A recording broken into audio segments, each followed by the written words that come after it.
Money on my mind, gotta hustle and grind. Financial literacy always on my mind. I'm stacking knowledge, no time to waste. Gotta invest smart, gotta keep up the pace. I'm reading books, learning all the tricks, studying the market, making calculated picks. What's good, everybody? It's your boy Reckless Ray Arrow. That is not the screen that I want. I want that screen.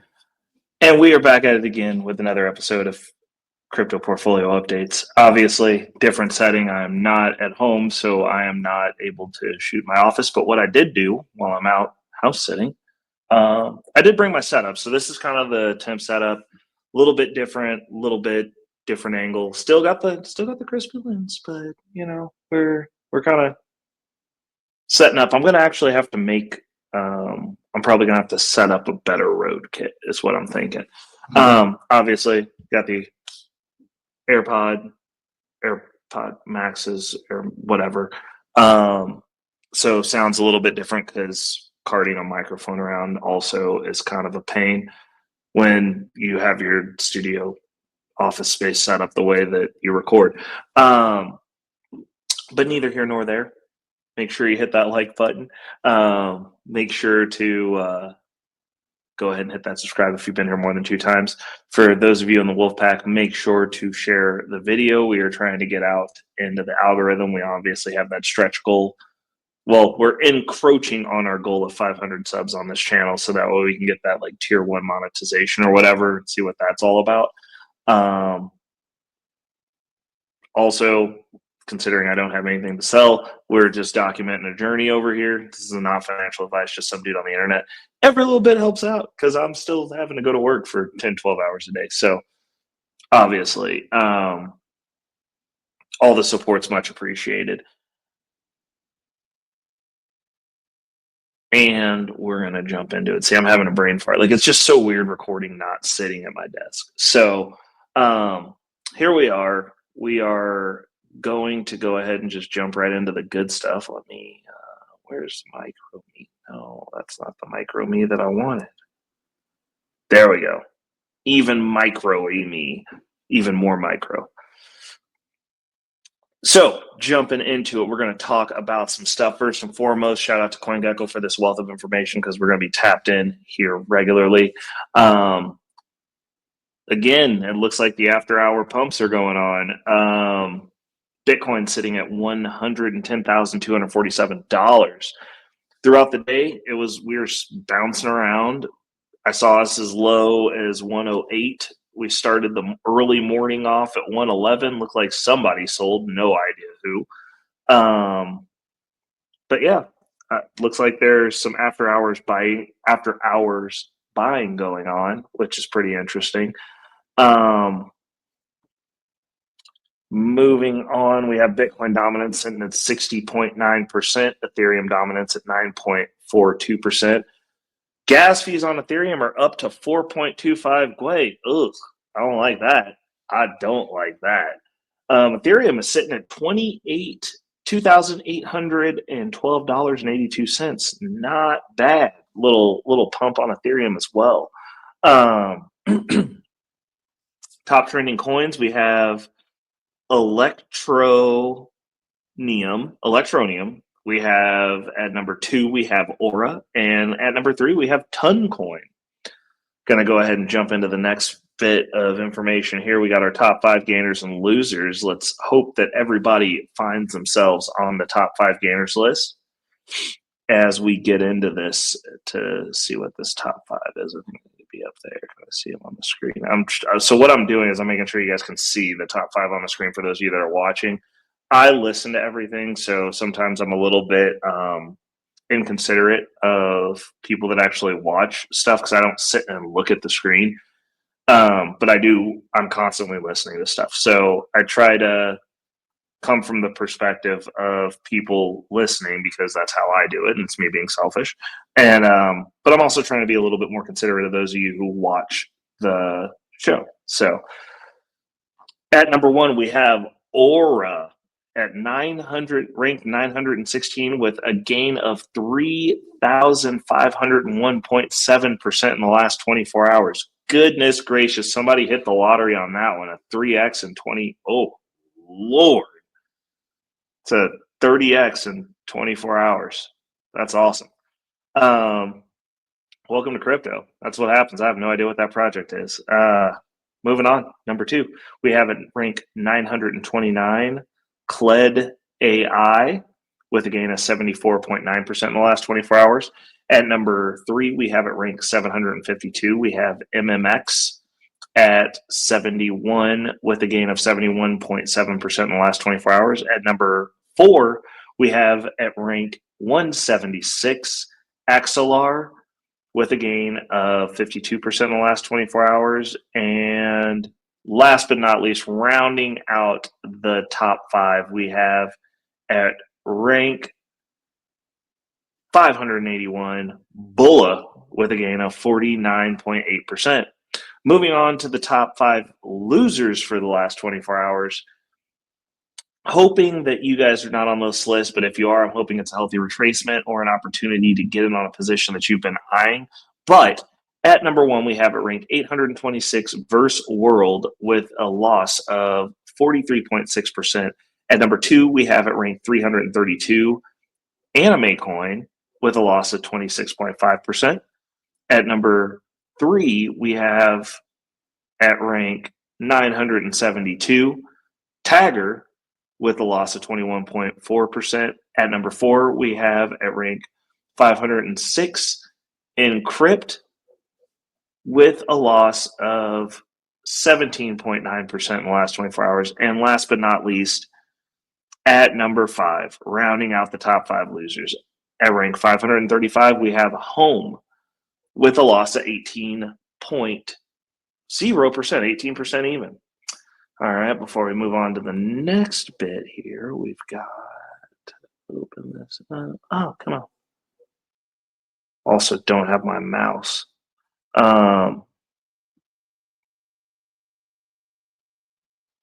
Let's get the information out of the way here. So for the day, we are up 2.4%. Overall, in totality, in finality, we are still down 19.6%. Our altcoin portfolio is just every bit of cooked. Waiting for the run, because that's when it uncooks and we get to beat our chest and talk our trash. But you know, we're back under 20%, which is a nice place to be. So we're going to pull that up to the screen. Going to give you guys the top 10 coins that we are holding in this portfolio, as we're still making some trims, some adjustments. Some adjustments we're kind of trying to hold off on. Some have already been made, so the list is kind of going to be stable where it is for a little bit anyway. At number 1, we have Solana SOL. At number 2, we have Thorwallet DEX TGT. At number 3, we have Ethereum ETH. At number 4, we have Aave AAVE. At number 5, we have Superverse SUPER. At number 6, we have Jupiter Perpetual Liquidity Provider Token, always a mouthful of JLP. At number 7, we have Radium RAY. At number 8, we have Injective INJ. At number 9, we have Akash Network AKT. Last but not least, we have Avalanche AVAX. Now, obviously, we're kind of whittling ourselves down to high conviction. Thorwallet DEX has moved up into the second place position, which is nice. You know, it's a good spot. We're eyeing our exit on that for our start of our dollar cost average out at 5 cents, depending on what the interest rate is, because that is a staked position that is producing income. So, you know, the position that's doing its job and going up, we're not necessarily trying to nix that position. But yeah, it's highly volatile. It's a very low market cap. So yeah, we're kind of making some moves on that, just collecting income right now, because the market cap's so low on it that I really don't like trading it, especially since it's actually producing decent income. for what it is, which is cool. I'm like, you're gonna kick off $100 a month or something like that. Like, I'm here for it. So yeah, as long as it keeps doing its job, we're gonna be good to go. We are looking at moving some more Aave. I'm gonna have to check where I'm at with that position. I'm also looking at if I'm below entry on Superverse. And then we're going to consolidate some stuff down into the Radium position that we've got, because that position, our liquidity pool there, is kind of the one that I'm willing to manage, and it is producing income. So we also have that going for us. So we might just do another one of those pools and just let it sit, because for some, like, it's volatile, it bounces around, but it pays. And yeah, so that's kind of where we're at with that. Now we're gonna have a little conversation. Let's go ahead and bring me back to the screen, get that other stuff out of here. And I hate to be a doom and gloom guy, but like, it's something that we need to talk about. The more I see, and like, it sucks because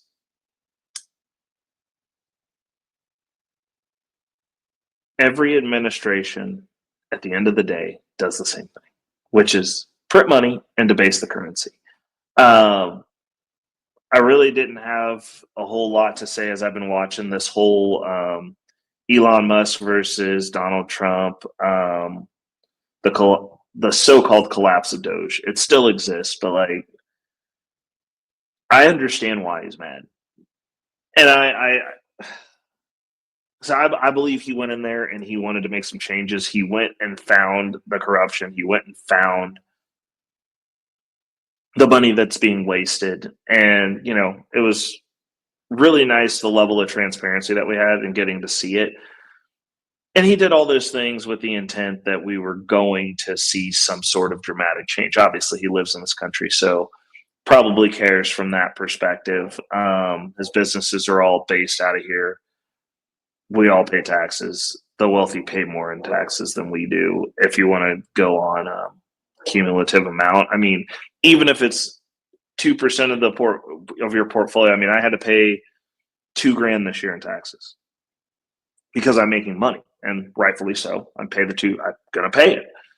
I don't like paying it, especially if I know that it's going to stuff that I wouldn't want it to go to. Like, we don't have any say, and the money just goes into an amorphous abyss, and then we find out they're giving it on all sorts of stuff that I don't necessarily agree with, that I don't want to fund. And for me, it's mostly the stuff that's not here when we have problems here.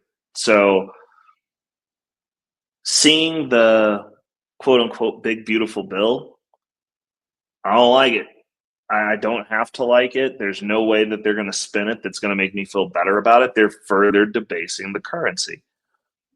One of the reasons that I'm not up in arms complaining about it, because I don't have any personal control over that. But the other thing is, we've now seen that we're too far down this road for them to fix this in any type of normal fashion. And the issue before was our politicians all function on an 8-year period, which is why they want to spin you with emotion. They want to get you fired up. Both sides do it now. One side doesn't talk about policy at all anymore because they don't have to. They can just get people upset and riled up. I definitely don't agree with that. The other side gets you riled up. They have some policy, and then we get these sweeping so-called changes, and then they go back and they go, well, we're going to continue debasing the currency. And the reality of it is because they've realized that they have to. Which is why I named this video aptly the final call to action for the middle class, because it's over for you. It's over for us. It's over for you for sure. I'm a Bitcoin holder. Like, I've been doing this. I've been talking about this since 2013. I've been making the adjustments accordingly. Like, my portfolio is set up the way that it needs to be set up.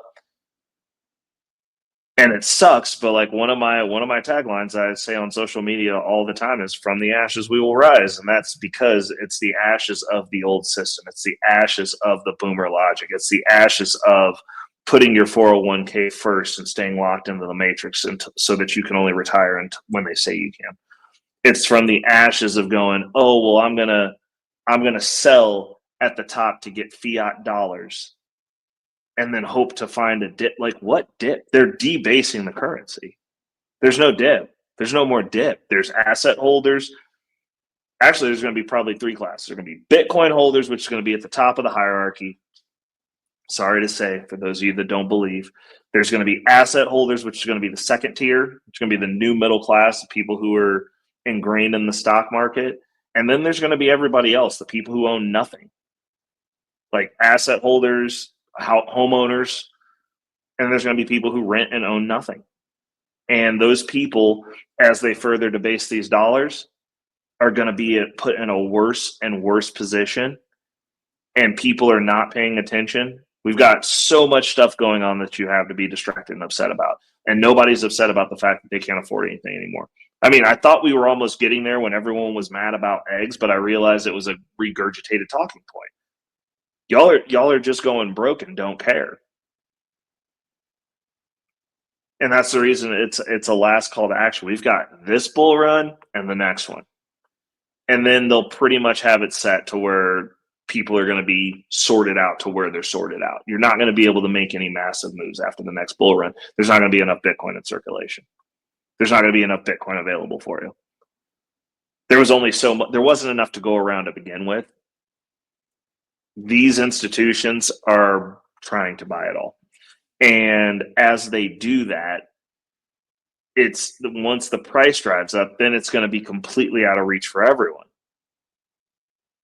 Then as Bitcoin goes up, it's going to drag everything with it. Then Ethereum's going to go up. Now you can't even get that.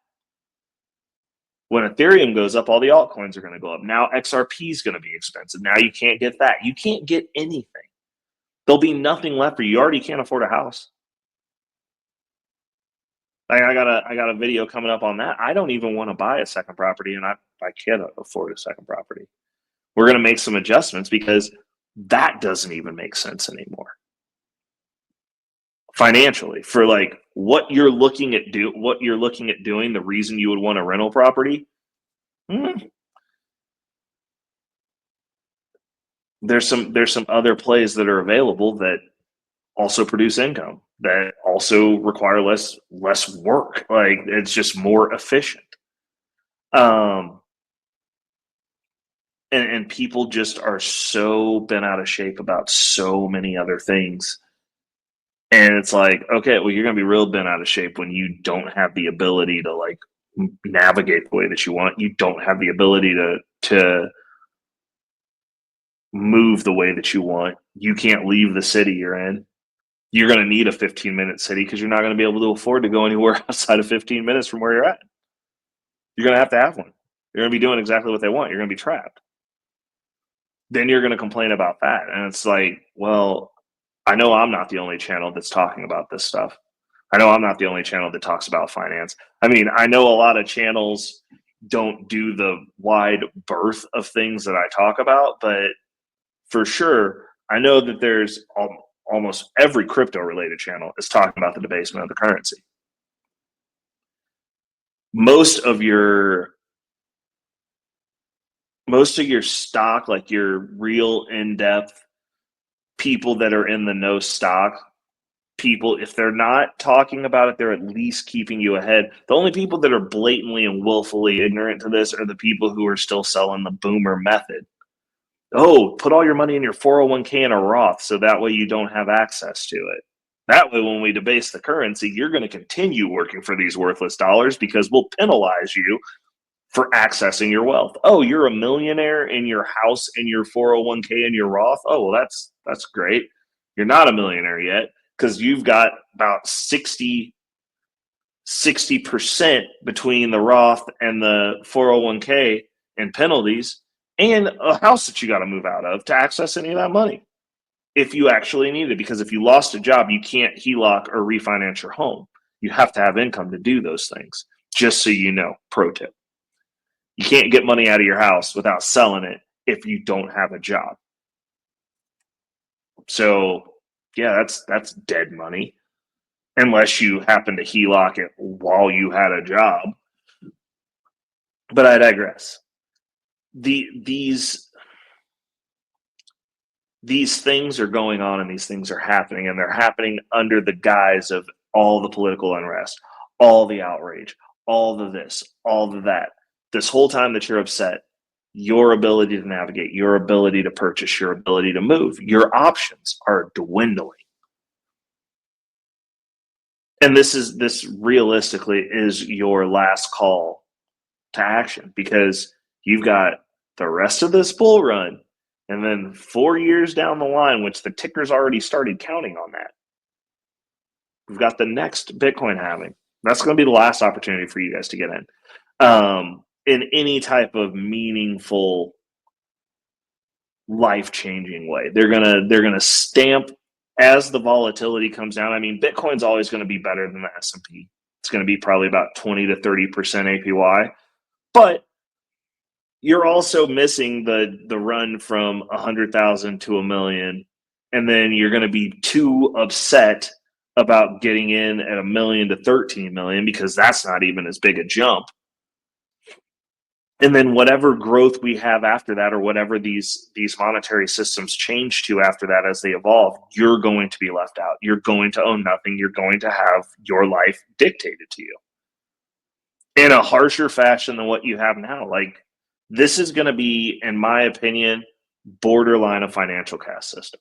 That's like, if you're born and you just don't own anything, you're just going to be a renter forever. That's the intent. If somebody doesn't give you a house, or somebody doesn't set something up for you as a baby, like I saw in one of the videos, there's kids now, they're talking about, oh, the only way that you're retired early is like you start when you're 10. And there's like a 10-year-old that has an investing channel where he invests in ETFs and tells people to invest in ETFs.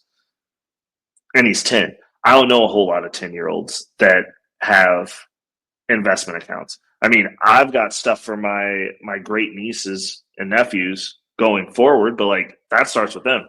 Everybody else is on their own. And they're going to have to prove competent to get that money. We're not navigating like that. Like, if you're not worthy of it, then like, it can either come back to me, or I'll roll it over to somebody who's financially astute, so that way they don't blow it. Like, times are a-changing. It's going to be hard. Like, people always talk about, oh, I should have bought a house when I was 12 or whatever, when in 2008, wherever you were. Like, I think I was 2008.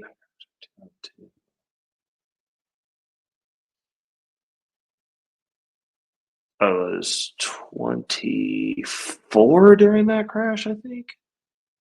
Yeah, I was 24. That was 6 years after I graduated. So, yeah, I mean, I mulled around doing it then. I wasn't financially stable enough to do that. Like, I could have got into a house. I probably would have lost it. I probably wouldn't have lost it. I would have done whatever I needed to do to keep a house. But, you know, like, there's not going to be a bunch of other Bitcoin crypto-esque opportunities that roll around. And like, I didn't have my money right then. I got into Bitcoin. Next thing you know, COVID happened. Opportunity. I was financially positioned where I was like, hey, I can fundraise enough money to buy a house. And I bought a house by myself. I did not have money given to me by my parents.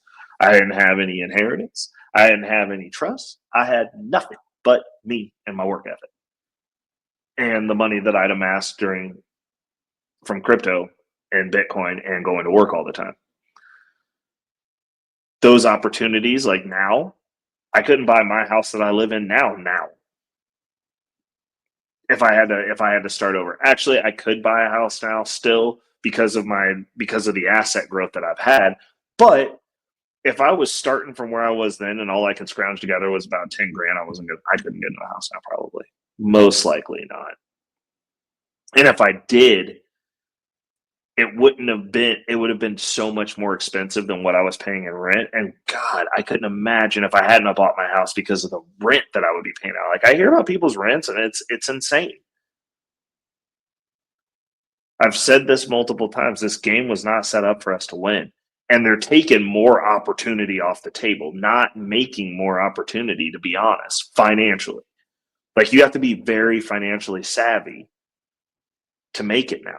And those are just facts. Like, if you're not involved in the stock market, if you're just trying to save up cash, if you're on the Dave Ramsey plan, you are cooked.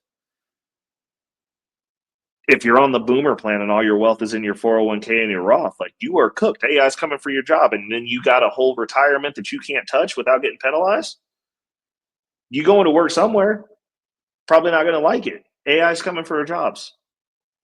People are not fixing their income problem. They're not fixing their asset problem. Like, there's just so many problems, and we're so mad about everything besides those problems.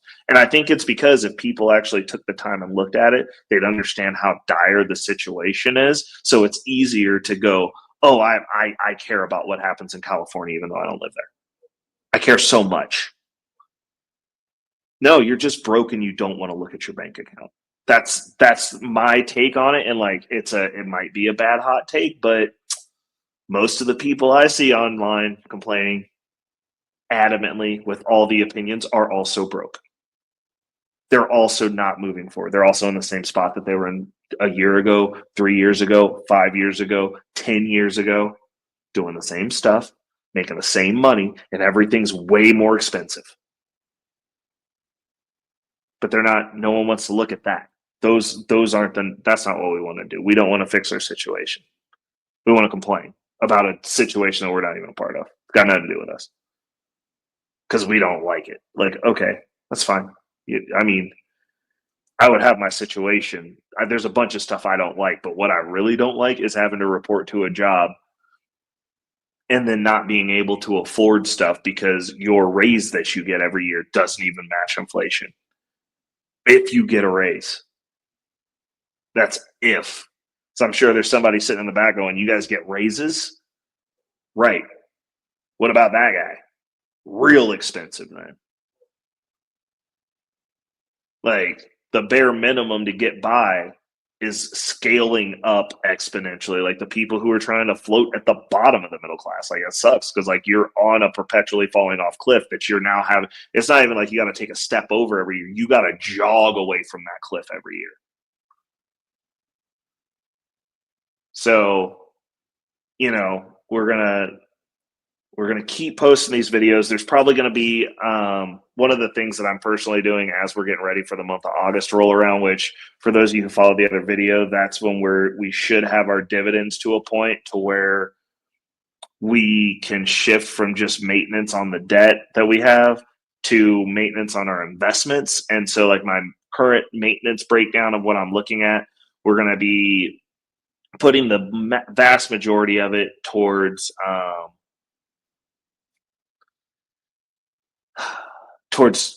eliminating all debt, because if we're going into a situation where they're going to further debase the currency, you want to have your debt cleared for that, so that way you have available cash for investment, which is what we're trying to do. I was intending on coming into this year with that as the metric, but we had a surgery, so that added to the debt pile. So like then we ended up with a big old pile of debt, which is why I decided to document me paying it back, because I did not just liquidate my assets, even though the majority of the debt is asset backed. I did not liquidate my assets to clear that out, because then I'd be starting from scratch all over again, and I didn't want to have to document that, nor did I want to go through that, because I have a good amount of cash flow coming in from my income portfolio, and I don't want to give that up. But what we're looking at doing is we'll probably be talking about my long-term holdings portfolio, because I've got 10% going into that for the maintenance part. We'll be doing that. We're doing which is going to be directly tied to crypto. Like everything that we're going to be buying is probably going to be crypto, unless crypto is pumping. And then instead of going in long-term holdings, we'll have a portion of that going to just buy straight Bitcoin. So I'll buy straight Bitcoin on the way up. Stocks, I don't really care that much. We're going to be having 10% going back into income reinvestment, and then we have a little stipend that we're taking off for my mortgage, which we'll be doing a video on how I'm looking at paying my house off / moving with property moving forward, as far as what I was planning on doing with investment property, because we got some different tools now. and I'm going to do a breakdown on it. So if you made it this far in the video, don't forget to hit the like. Thank you for bearing with while I'm on the road. Give me that subscribe. It's free support. Come on and join the wolf pack. We're not trying to get rich over here by ourselves. There's always room for more. For my wolf pack members, don't forget to share the video with your communities as well, because like I said, ain't nobody trying to get rich by themselves.